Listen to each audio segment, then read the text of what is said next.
नमस्कार। हमारा आज का टॉपिक है सूचना लेखन कैसे किया जाता है। तो बच्चों, सूचना को इंग्लिश में बोला जाता है नोटिस और लेखन को बोला जाता है राइटिंग।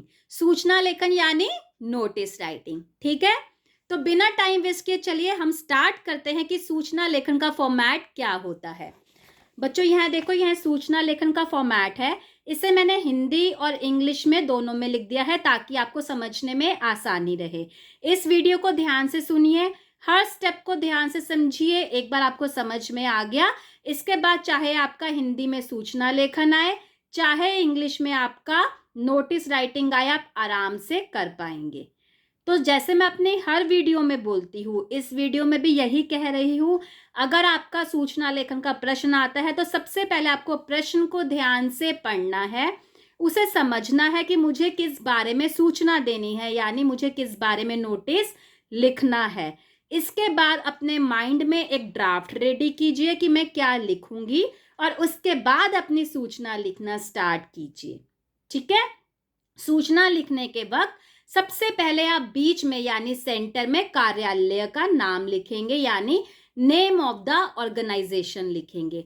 कभी कभी प्रश्न में कार्यालय का नाम दिया जाता है कि यह कार्यालय यह सूचना दे रहा है। अगर प्रश्न में कार्यालय का नाम यानी ऑर्गेनाइजेशन नेम दिया गया है तो आप यहाँ पर वही नाम लिखेंगे। अगर कार्यालय का नाम नहीं दिया गया तो आप फिर कोई भी काल्पनिक नाम लिख सकते हैं। फॉर एग्जाम्पल, आपके प्रश्न में दिया गया है कि एक विद्यालय सूचना दे रहा है और उन्होंने विद्यालय यानी स्कूल का नाम नहीं दिया, तो आप इधर लिख सकते हैं काखगा विद्यालय, चंडीगढ़, दिल्ली, मुंबई, गुरुग्राम, सेक्टर 40, 50, 60, कुछ भी आप ऐसे काल्पनिक नाम दे दीजिए। ठीक है, ऑर्गेनाइजेशन नेम देने के बाद आप एक लाइन का गैप छोड़ेंगे यानी 1 लाइन स्पेस देंगे, और अगली लाइन में आप सेंटर में यानी बीच में सूचना शब्द लिखेंगे और इसके नीचे एक लाइन खींच देंगे। अगर इंग्लिश का पेपर है तो इधर आप नोटिस लिख दीजिए और इसे अंडरलाइन कर दीजिए। समझ में आ गया? इसके बाद आप फिर से एक लाइन छोड़ेंगे और लेफ्ट हैंड साइड यानी बाएं हाथ में आप तिथि डेट लिखेंगे, जिस डेट में आप सूचना दे रहे हैं, जिस डेट में आप सूचना लिख रहे हैं। कभी कभी प्रश्न में डेट भी दी गई होती है कि आप इस तिथि में सूचना लिख रहे हैं या आप इस डेट में नोटिस लिख रहे हैं, तो आप वही डेट देंगे। अगर प्रश्न में डेट नहीं दी गई तो आप अपनी तरफ से कोई भी डेट दे दीजिए, जिस दिन आप यहाँ पेपर दे रहे हैं आप वही डेट लिख लीजिए। ठीक है, समझ में आया? तो फर्स्ट कार्यालय का नाम हम सेंटर में लिखेंगे, उसके बाद एक लाइन छोड़ेंगे, फिर सूचना भी हम शब्द सेंटर में लिखेंगे, अंडरलाइन करेंगे, एक लाइन छोड़ेंगे।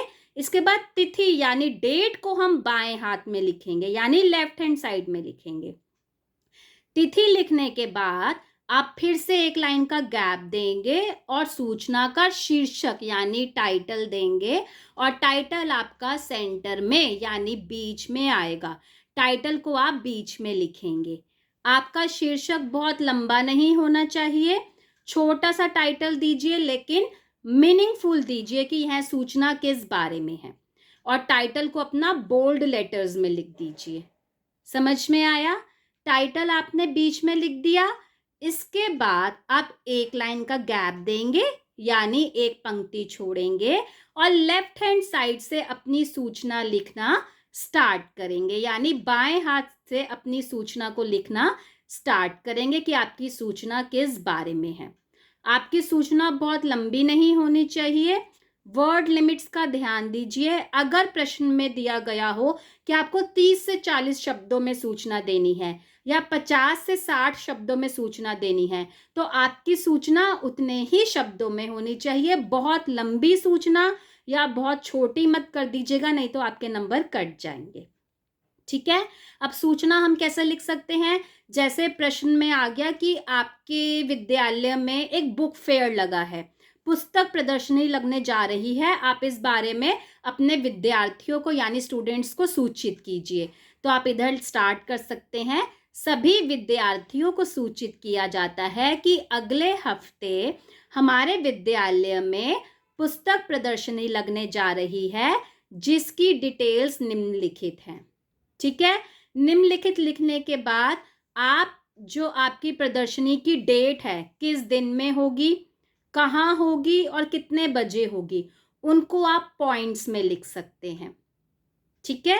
कहाँ होगी में आप लिख सकते हैं स्कूल के प्लेग्राउंड में या लाइब्रेरी में या ऑडिटोरियम में, जहां पर भी आपको लिखना है। लेकिन टाइम, डेट, वेन्यू मैं आपको सजेस्ट करूंगी कि आप पॉइंट्स में लिखिए, यानी बुलेट्स में लिखिए।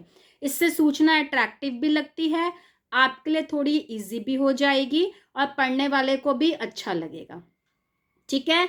आपने यहाँ लिख दिया। लास्ट लाइन में आप कुछ आकर्षक लाइन लिख सकते हैं, जैसे अगर हम बुक फेयर के बारे में ही लिख रहे हैं तो आप लास्ट में लिख सकते हैं इंग्लिश में, जैसे मेन अट्रैक्शन, हिंदी में लिख सकते हैं मुख्य आकर्षण। इसमें आप लिख सकते हैं 2 पुस्तक खरीदने पर 1 पुस्तक फ्री, या फिर स्कूल के विद्यार्थियों को हर पुस्तक में 10% या 15% यानी 10% या 15% की छूट। इस तरह से आप कोई भी अट्रैक्टिव लास्ट में लाइन लिख सकते हैं। ठीक है। अब आपने इसका एंड कर दिया। इसके बाद आप एक लाइन छोड़ेंगे, यानी एक पंक्ति छोड़ेंगे और लेफ्ट हैंड साइड में ही अपना नाम लिखेंगे। अगर आपको अपना नाम नहीं लिखना तो इधर आप क ख ग भी लिख सकते हैं, इंग्लिश में आप ABC भी लिख सकते हैं। ठीक है। अगर प्रश्न में नाम दिया गया है कि आपका नाम यह है तो आप प्रश्न वाला नाम ही इधर लिखेंगे। इसलिए बच्चों मैं बार बार बोल रही हूँ, अपने प्रश्न को ध्यान से पढ़िएगा, हर डिटेल को ध्यान से पढ़िएगा। ठीक है। अगर प्रश्न में नाम नहीं दिया गया तो आप यहाँ पे कोई भी काल्पनिक नाम दे दीजिए। नाम लिखने के बाद अगली लाइन में आप पद यानी डेजिग्नेशन लिखेंगे। नाम लिखने के बाद आप लाइन नहीं छोड़ेंगे। नाम लिखने के बाद अगली ही लाइन में आप अपना डेजिग्नेशन लिख दीजिए। जैसे अगर आप स्कूल के ही हैं तो आप इधर लिख सकते हैं हेड गर्ल या हेड बॉय। ठीक है। किसी कंपनी का नोटिस लिख रहे हैं तो मैनेजर, वाइस प्रेसिडेंट, प्रेसिडेंट, ऐसे आप कोई भी डेजिग्नेशन दे सकते हैं। अगर प्रश्न में डेजिग्नेशन दिया गया है तो आप इधर प्रश्न वाला डेजिग्नेशन ही लिखिए। समझ में आ गया। जब आपका सूचना लेखन हो जाए उसके बाद इसको एक ऐसे बॉक्स में आप कवर कर दीजिए। मैं बच्चों आपको यही एडवाइस करूंगी कि आप सूचना लिखने के बाद ही अपना बॉक्स बनाइए। ऐसा क्यों? ऐसा इसलिए कि क्या पता आपने बॉक्स बहुत लंबा बना दिया हो लेकिन सूचना आपकी छोटी है तो बाद में आपको उसको इरेज करना पड़ेगा, या आपने बॉक्स बहुत छोटा बना दिया और सूचना आपकी थोड़ी सी लंबी हो गई तो फिर से आपको बॉक्स को इरेज करना पड़ेगा। इसलिए उससे आपका वर्क थोड़ा डर्टी लगेगा। इसलिए आप पहले सूचना लिख दीजिए। अच्छे से सूचना लिखने के बाद आपको पता चल गया इतना मेरा सूचना आ गया है, उसके बाद आप एक पेंसिल से बॉक्स बना के इसको कवर कर दीजिए। ठीक है। तो बस यह हो गया आपका सूचना लेखन। इजी था ना? इस फॉर्मेट को एक बार ध्यान से समझ लीजिए, ध्यान से पढ़ लीजिए कि बीच में क्या आएगा और लेफ्ट हैंड साइड से क्या स्टार्ट होगा। बस इसके बाद अपने क्वेश्चन को ध्यान से पढ़िए, ध्यान से देखिए क्या क्या डिटेल्स डालनी है, ड्राफ्ट कीजिए और सूचना लिख डालिए। ठीक है।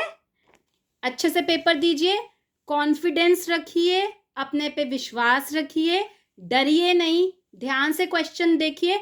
अगर कोई प्रश्न आपको पेपर में नहीं भी आता कोई बात नहीं, उसको समझिए और समझने के बाद उसको अटेम्प्ट जरूर करके आइए। Best wishes for your exams.